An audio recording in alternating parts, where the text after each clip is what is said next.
അപ്പോൾ next principles of മാനേജ്മെൻറ്റിൻ്റെ module 1 nature of management, objectives of management,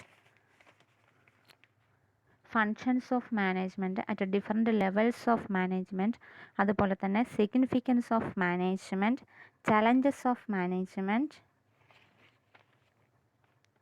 then managerial roles, functions of manager, management as an art or science.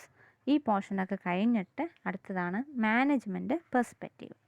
ബാക്കി portion കഴിഞ്ഞിട്ടുള്ള ബാക്കിയാണ് management perspective. അപ്പോൾ അതിൽ questions ചോദിക്കാനുള്ളത് what is external environment, അല്ലെങ്കിൽ explain the important environmental forces. അപ്പോൾ എന്താണ് external environment എന്ന് പറയുന്നത്, അതുപോലെ തന്നെ ഇമ്പോർട്ടൻ്റ് ആയിട്ടുള്ള എൻവയോൺമെൻറ്റൽ ഫോഴ്സസ് എക്സ്പ്ലെയിൻ ചെയ്യുക. അപ്പോൾ നമ്മൾ എക്സ്റ്റേണൽ എൻവയോൺമെൻറ്റ് എന്താണെന്ന് ചോദിച്ചാൽ, external environment are those factors which exist outside the business firm. അപ്പോൾ ബിസിനസ് ഫേമിൻ്റെ ഔട്ട്സൈഡിൽ എക്സിസ്റ്റ് ചെയ്യുന്നതാണ്. The external factors of N company are also known as uncontrollable factors like economic factors, socio cultural factors, demographic factors, legal factors, technological factors etcetera. അപ്പോൾ ഇത് പുറത്തുള്ളതായതുകൊണ്ട് തന്നെ നമുക്കതിനെ control ചെയ്യാൻ പറ്റില്ല. അതിൻ്റെ എക്സാമ്പിൾസാണ് ഇവിടെ പറഞ്ഞിട്ടുള്ളത്. The external factors are beyond the control of business enterprises. അപ്പോൾ ബിസിനസ് എൻ്റർപ്രൈസിൻ്റെ കൺട്രോളിന് ബിയോണ്ടാണ് ഈ factors. Therefore success of a firm is highly dependent on the capability to appropriately adjust and design the internal factor. അതുകൊണ്ട് നമ്മുടെ ഒരു ഫാമിൻ്റെ success determine ചെയ്യുന്നത് ഇൻറ്റേർണൽ ഫാക്ടേഴ്സിനെ കറക്റ്റായിട്ട് കൊണ്ടുപോകുന്നത് വഴിയാണ്. This help to make most of the opportunities and overcome threats in the environment. Usually, the business environment is considered as the external environment of the business. The important environmental forces are given below. അപ്പോൾ നമ്മൾ സാധാരണ business environment എന്ന് പറയുന്നത് സാധാരണ consider ചെയ്യുന്നത് external environment ആയിട്ടാണ് consider ചെയ്യുന്നത്. അതിൻ്റെ ഡിഫറെൻറ്റ് ഫോഴ്സസ് ആണ് താഴെ പറഞ്ഞിരിക്കുന്നത്. പൊളിറ്റിക്കൽ എൻവയോൺമെൻ്റ് ഉണ്ട്, എക്കണോമിക്കൽ എൻവയോൺമെൻ്റ് ഉണ്ട്, സോഷ്യൽ എൻവയോൺമെൻ്റ് ഉണ്ട്, ടെക്നോളജിക്കൽ ഉണ്ട്, എൻവയോൺമെൻ്റ് ഉണ്ട്, ലീഗൽ എൻവയോൺമെൻ്റ് ഉണ്ട്, ഇൻറ്റേർണൽ എൻവയോൺമെൻ്റ് ഉണ്ട്.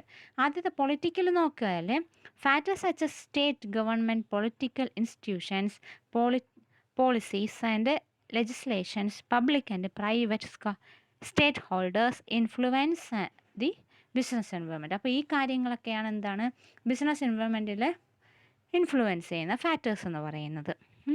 The stability and success of the business depend on the prevailing political environment. Sometimes the changes made in the government politics, example tax politics, government contracts, etc., and regulations, example safety regulations, affect the smooth functioning of the business. അപ്പോൾ ഈ example പറഞ്ഞ കാര്യങ്ങൾ ചില സമയത്ത് എന്തായിരുന്നു, political എൻവയോൺമെൻറ്റുള്ള ഈ കാര്യങ്ങൾ നമ്മുടെ ബിസിനസ്സിൻ്റെ സ്മൂത്ത് ഫങ്ഷൻസിനെ അഫക്റ്റ് ചെയ്യാറ് ഉണ്ട്. ഇനി എക്കണോമിക് എൻവയോൺമെൻറ്റ് നോക്കുമ്പോൾ economic conditions of N country may affect the business decisions and plan of the organisations. അപ്പോൾ ഒരു കൺട്രിയുടെ എക്കണോമിക് കണ്ടീഷൻസ് എന്ന് പറയുന്നത് ഒരു ബിസിനസ്സിൻ്റെ ഡിസിഷനെ ആയാലും ഒരു ഓർഗനൈസേഷൻ്റെ പ്ലാനിനെ ആയാലും എന്ത് ചെയ്യുന്നു, അഫക്റ്റ് ചെയ്യുന്നു.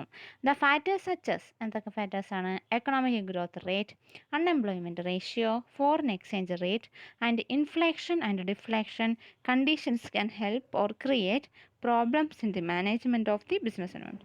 അപ്പോൾ ഫാക്ടേഴ്സായ ഒരു എക്കണോമിക് ഗ്രോത്ത് റേറ്റ് ആയാലും അൺഎംപ്ലോയ്മെൻറ്റ് റേഷ്യോ ആയാലും അതുപോലെ തന്നെ ഫോറിൻ എക്സ്ചേഞ്ച് റേറ്റ്, അങ്ങനെ ഇൻഫ്ലേഷൻ, ഡിഫ്ലേഷൻ.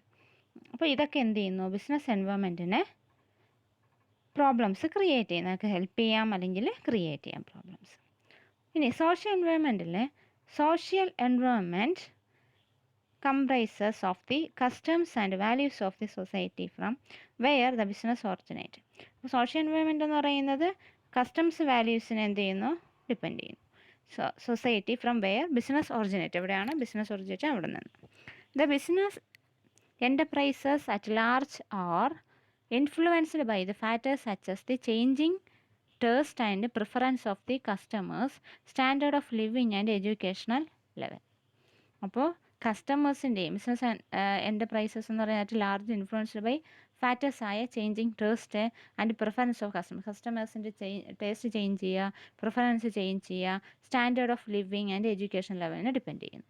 ഇനി ടെക്നോളജിക്കൽ എൻവയോൺമെൻറ്റ് എന്ന് പറയുന്നത് it refers to the changes in the business operation such as use of modern equipments. Technology പരമായിട്ട് നോക്കിക്കഴിഞ്ഞാൽ ഒരു ബിസിനസ്സിന് മോഡേൺ എക്യുപ്മെൻറ്റ്സ് ഉപയോഗിക്കുക, അതുപോലെ തന്നെ ടെക്നോളജി അപ്ഗ്രേഡ് ചെയ്യുക, ഇംപ്രൂവ്ഡ് പ്രൊഡക്ഷൻ ടെക്നിക്ക് ഇംപ്രൂവ് ചെയ്യുക, ഇതൊക്കെ എന്ത് ചെയ്യുന്നു, ടെക്നോളജിക്കൽ എൻവയോൺമെൻറ്റിൽ വരുന്നു. These changes must be mentioned by the organization to remain competitive in the market. അപ്പോൾ ഈ ചേഞ്ചസ് എന്ന് പറയുന്നത് നമ്മളൊരു ഓർഗനൈസേഷന് എന്ത് ചെയ്യുന്നു, കോമ്പറ്റീഷൻ ഉണ്ട്, മാർക്കറ്റിൽ കോമ്പറ്റീഷൻ ഉണ്ടാക്കുന്നു. The technological changes help the business enterprises to provide standardised and quality products to the customers. അപ്പോൾ ഈ ടെക്നോളജിക്കൽ ചേഞ്ചസ് ഒരു ബിസിനസ്സിൽ വരുമ്പോൾ അവിടെ ഉണ്ടാകുന്ന പ്രോഡക്റ്റിൻ്റെ ക്വാളിറ്റിക്ക് എന്ത് ചെയ്യുന്നു, മാറ്റം വരുന്നു. ഇനി എൻവയോൺമെൻറ്റ് നോക്കിക്കഴിഞ്ഞാൽ ഷോർട്ട് ആൻഡ് ലോങ് ടേം ആണ് concerns related to the environment changes and crucial for business. The environment changes like natural disasters can affect the overall business operations like production and supply, damage of the company asset, etc. അപ്പോൾ environment changes ആയ natural disasters എന്ത് ചെയ്യാൻ പറ്റും, ഒരു ബിസിനസ്സിൻ്റെ all operation എന്ത് ചെയ്യാം, affect ചെയ്യാൻ പറ്റും.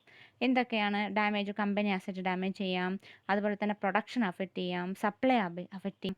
To handle such a situation, ഇങ്ങനത്തെ സിറ്റുവേഷൻ ഹാൻഡിൽ ചെയ്യണമെങ്കിൽ എൻവയോൺമെൻറ്റ് റിസ്ക് അസസ്മെൻറ്റ് ടെക്നിക്ക് എന്ത് ചെയ്യണം, എപ്പോഴും കമ്പനി യൂസ് ചെയ്തിരിക്കണം. ഇനി ലീഗൽ എൻവയോൺമെൻറ്റിൽ any business transaction has to follow certain law and legislations. അപ്പോൾ ഒരു ബിസിനസ് ട്രാൻസാക്ഷൻ നടക്കുമ്പോൾ അത് ചിലപ്പോൾ അതിലെന്ത് ചെയ്യണം, ലോസും ലെജിസ്ലേഷൻസും ഫോളോ ചെയ്യേണ്ടതുണ്ട്. An organisation cannot ignore the legal factors as this may change the way it operates. A proper legal environment is essential for all business organizations. എല്ലാ ബിസിനസ് ഓർഗനൈസേഷനും ഒരു പ്രോപ്പർ ആയിട്ടുള്ള ലീഗൽ എൻവയോൺമെൻറ്റ് എന്താണ്, എസെൻഷ്യൽ ആണ്.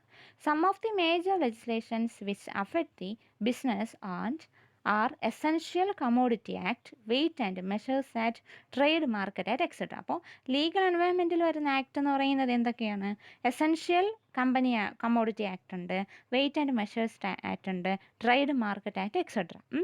ഇനി last one നോക്കിക്കഴിഞ്ഞാൽ international environment. എന്താണ് international environment എന്ന് പറയുന്നത്, all business must abide by law, legislation and bureaucracy in the host nation.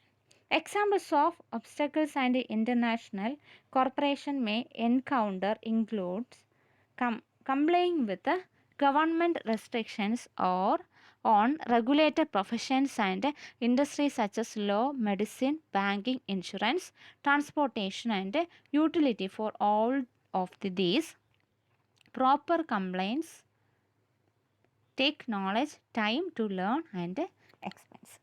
അപ്പോൾ ഇതാണ് ഇൻ്റർനാഷണൽ എൻവയോൺമെൻറ്റ് എന്ന് പറയുന്നത്. അപ്പോൾ മോഡൽ ക്വസ്റ്റ്യൻ തന്നിട്ടുണ്ട്, അതിൻ്റെ ആൻസർ ഫോർമാറ്റിലാണ് തന്നിട്ടുള്ളത്. അപ്പോൾ നമുക്ക് എന്ത് ചെയ്യുക, വായിക്കുക, മനസ്സിലാവുന്ന രീതിയിൽ ആൻസർ ചെയ്യുക. അതായത് ഇതുവരെയാണ്. ഓക്കെ, തന്നിരിക്കുന്ന നോട്ട് റെഫർ ചെയ്ത് പഠിക്കുക.